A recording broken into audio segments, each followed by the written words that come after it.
नमस्कार। धर्म की नगरी काशी शक्ति आराधना का प्रमुख केंद्र माना जाता है। शक्ति यहाँ पर कई स्वरूपों में विराजमान है।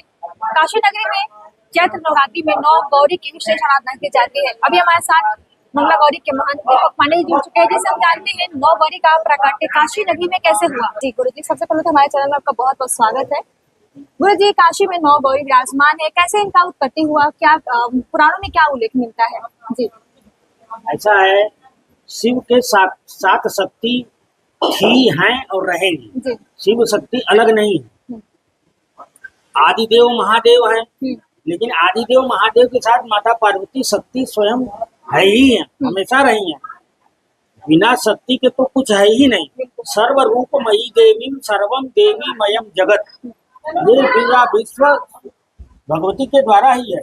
भगवान भोलेनाथ तो निद्रा समाधि स्थिति ही, वो तो समाधि में रहते हैं। और ये आनंद वन महाश्मशान में वो माता पार्वती को ही प्रिय लगा काशी, तभी वो यहाँ के विराजमान हुई। तो जहाँ गृहिणी रहेगी वहीं न शिव रहेंगे। तो शक्ति तो यहाँ ऑलरेडी पहले से ही है।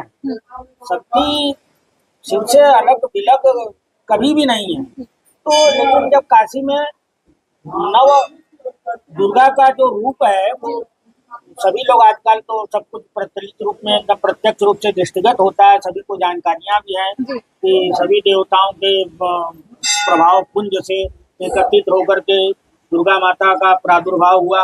और गौरी तो शक्ति माता की, पार्वती माता तो शुरू से ही अर्धांगिनी के रूप में है, ठीक है ना। तो यहाँ 9 गौरी, 9 दुर्गा, 56 विनायक, 12 सूर्य, अष्ट भैरव, ये सभी शिव के ही अभिन्न अंग है, जो हर डिपार्टमेंट को अलग अलग रूप से वो क्रियान्वित करते हैं, उसकी देखरेख करते हैं और एक्टिवेट करते हैं, ठीक है ना।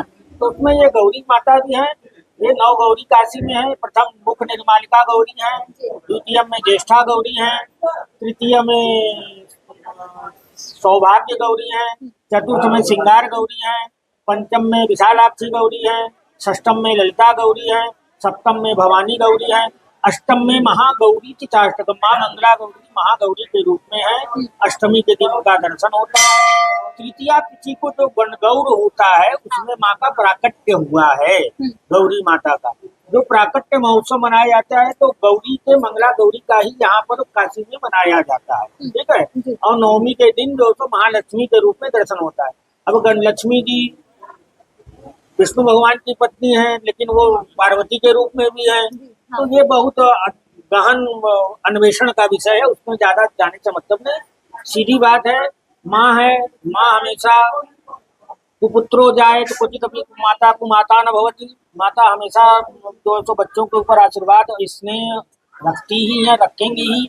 लेकिन हमें भी माँ के प्रति आदर भाव सम्मान रखना चाहिए। निश्चित माँ सभी के ऊपर कृपा करती है और करेंगी। गुरु जी, 9 गौरी की उपासना से कौन से फल की प्राप्ति होती है? शिव शक्ति, शक्ति का मतलब समझ रहे हैं, पावर। अगर आपको पावर चाहिए तो बिना शक्ति के तो आपका शरीर है, अब वो निर्जीव है तो 100 है। बिल्कुल। अगर शक्ति है तो शिव है।